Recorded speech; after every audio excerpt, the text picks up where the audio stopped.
Every photograph of deep space tells a controlled lie.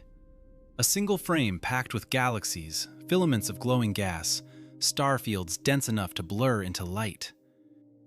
These images are real, but they are also the product of long exposures and careful framing, built to show us where the light is concentrated. Point a camera at almost any other coordinate in the sky, and the frame comes back dark. Astronomers have measured this directly. Ordinary matter, the atoms that make up stars, planets, and every living thing, accounts for only about 4.9% of the universe's total mass and energy. The rest is split between dark matter, roughly 27%, and dark energy, roughly 68%.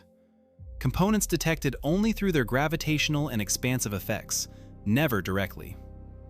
And that 5% is not spread evenly. It gathers along filaments and collapses into knots, leaving the space between almost entirely void. The sky we see at night is the exception. The rule is emptiness. And the scale of that emptiness is difficult to state honestly without simply listing numbers. So we will not just list them. We will build them, one distance at a time. Start close. In our own solar system, Pluto orbits the Sun at an average distance of about 5.9 billion kilometers. Sunlight takes roughly 8 minutes to reach Earth. It takes over 5 hours to reach Pluto. NASA's New Horizons probe, launched with the highest Earth departure speed of any spacecraft in history, left in January 2006 and still needed 9.5 years to reach the Pluto system, arriving in July 2015 under principal investigator Alan Stern. After 9 years of travel, it had a single close flyby, gathering its most valuable data in a window of about 30 minutes before continuing outward. Pluto is nowhere near the edge of the solar system. Beyond it lies the Oort Cloud, a shell of icy bodies first proposed by astronomer Jan Oort in 1950 to explain the origin of long-period comets. Current models place its outer boundary roughly 1 light-year from the Sun. No spacecraft has ever reached it, and no telescope has ever imaged it directly. Its existence is inferred entirely from the trajectories of comets that occasionally fall inward. Voyager 1, launched in 1977, and now the most distant human-made object, is currently about 24 billion kilometers from Earth. At its current speed, it would need on the order of 30,000 years just to cross the Oort Cloud, and it has not yet reached the cloud's inner edge. Even the solar system, the smallest scale in this story, turns out to be overwhelmingly empty space punctuated by rare, isolated objects. Leave the solar system, and the numbers stop being merely large and start being difficult to hold in mind at all. Proxima Centauri, the nearest star to the Sun, sits 4.2 light-years away. A light-year is the distance light covers in 1 year, about 9.5 trillion kilometers. At New Horizons cruising speed, reaching Proxima would take roughly 70,000 years, longer than the entire span of anatomically modern human history. Proxima is part of a triple system, orbiting at a wide distance from the binary pair Alpha Centauri A and B. In 2016, a team led by astronomer Guillaume Anglada-Escudé announced the discovery of Proxima b, a planet orbiting within Proxima's habitable zone, where liquid water could theoretically exist on a rocky surface. But Proxima is a red dwarf prone to violent flares, and NASA-led modeling suggests repeated radiation events of that kind could strip away or severely erode an Earth-like atmosphere on a planet orbiting as close as Proxima b does. Whether life could survive there long enough to arise at all remains an open question. Even our nearest stellar neighbor, in other words, sits in near total isolation, separated from every comparable system by distances no current technology can meaningfully close. The Milky Way holds somewhere between 200 and 400 billion stars, a number that sounds dense until it is placed against the galaxy's volume. The average separation between stars in our region is several light-years, which is why galaxy collisions involve almost no direct stellar collisions at all. The Milky Way will collide with Andromeda in roughly 4 to 4.5 billion years, based on Hubble Space Telescope proper motion measurements published by astronomer Roland van der Merel and colleagues in 2012. Two galaxies merging is really two mostly empty structures passing through each other. The Milky Way itself is not a simple disk. It has a central bar, spiral arms, a bulge, and a surrounding halo of older stars. At its center sits Sagittarius A star, a supermassive black hole with a mass of roughly 4.3 million suns, directly imaged for the first time by the Event Horizon Telescope collaboration in 2022. The Sun sits inside a minor spiral arm, about 26,000 light-years from that center, in neither a special nor a central position. The galaxy spans roughly 100,000 light-years, with some recent studies suggesting an extended stellar disk closer to 200,000. Crossing it once, at the speed of light, the fastest speed permitted by physics, would take 100,000 years. That limit is not a technological ceiling waiting to be engineered around. Accelerating any object with mass to the speed of light requires an infinite amount of energy, a direct consequence of special relativity as formulated by Einstein in 1905. Andromeda, the nearest large galaxy, lies 2.5 million light-years away and is visible to the naked eye under a dark sky. Looking at it directly means looking 2.5 million years into the past, at light that left its stars before the genus Homo had developed stone tools. Andromeda and the Milky Way are both members of the Local Group, a collection of more than 80 known galaxies, most of them small dwarf systems, spread across a region roughly 10 million light-years wide. Past that boundary, density drops again.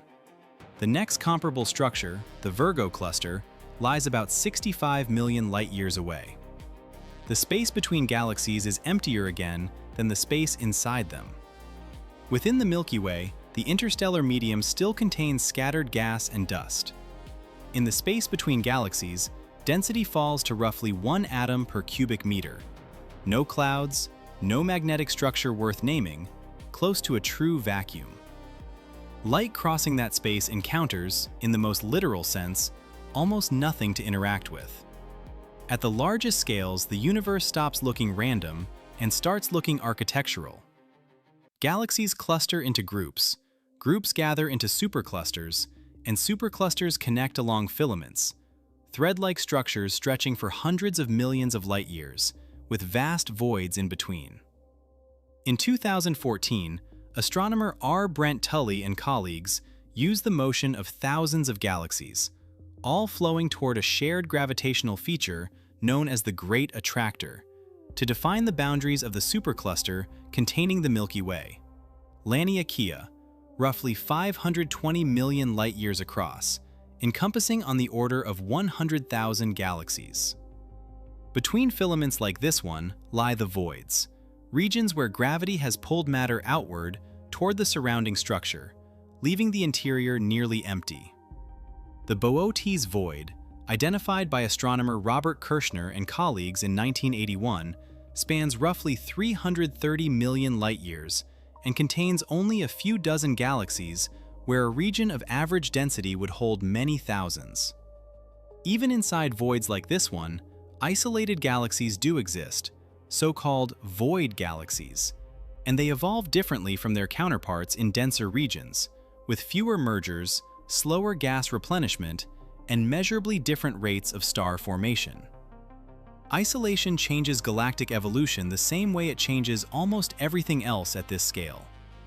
The largest known structure, the Hercules Corona Borealis Great Wall, emerged from a 2013 survey that mapped gamma-ray burst distances across the sky. Estimated at roughly 10 billion light-years across, it is large enough that some researchers question whether it qualifies as a single coherent structure at all, since a filament of that size sits at the edge of what the standard cosmological model predicts should be possible. Light takes time to travel, and the consequence of that fact is stranger than it first appears. In 2024, the James Webb Space Telescope identified galaxies such as JADES GS Z14-0, seen as it existed roughly 13.5 billion years ago, when the universe was under 300 million years old. The universe itself is about 13.8 billion years old, based on measurements from the Planck satellite mission. Looking far enough away is not just looking at old light, it is looking directly at the early universe, at galaxies that, in their current form, likely no longer exist in any recognizable way. We never observe the universe as it is now, we only ever observe how it was. Look far enough, and galaxies stop being visible entirely. The oldest light we can observe is the cosmic microwave background, radiation released about 380,000 years after the Big Bang, when the universe first cooled enough to let light travel freely, first detected by Arno Penzias and Robert Wilson in 1965. Because space itself has kept expanding during the roughly 13.8 billion years that light has been traveling toward us, the region that emitted it is no longer 13.8 billion light-years away in today's terms. Accounting for that expansion, it now sits roughly 46 billion light-years from us, which is why cosmologists describe the observable universe as about 93 billion light-years across, rather than the smaller figure its age alone would suggest. That is the practical limit of observation, not darkness, but a physical boundary left over from an earlier state of the universe. Space itself is expanding, and it is not expanding into anything. The greater the distance between 2 points, the faster that distance grows. Some galaxies are already receding from us faster than light travels, which does not violate relativity since the galaxies themselves are not moving through space. The space between us and them is what is growing. Light emitted from those galaxies today will never reach us. They have already crossed beyond our cosmological event horizon. Driven by dark energy, that expansion is accelerating, and the boundary of what we can observe is slowly closing in. Over trillions of years, every galaxy outside the local group will eventually redshift out of visibility. An observer in that distant future, looking up from a planet orbiting a star inside whatever remains of the local group, would see nothing beyond it. No other galaxies, no direct evidence that the wider universe ever existed at all. They would be able to ask the same questions we ask now, with no observational way of answering them. The universe is large, but not in the sense that matters most. It is large in the sense of almost nothing, extended across distances that resist intuition at every scale we have measured. We orbit a star that is one among several hundred billion, in a galaxy that is one among trillions in the observable universe. And the defining feature of all of it is not abundance. It is separation. The stars, the galaxies, the filaments, all of it real, all of it measured, all of it substantial. But structurally, it is a thin scaffold wrapped around near total emptiness. What lies beyond our event horizon, we will, by definition, never know.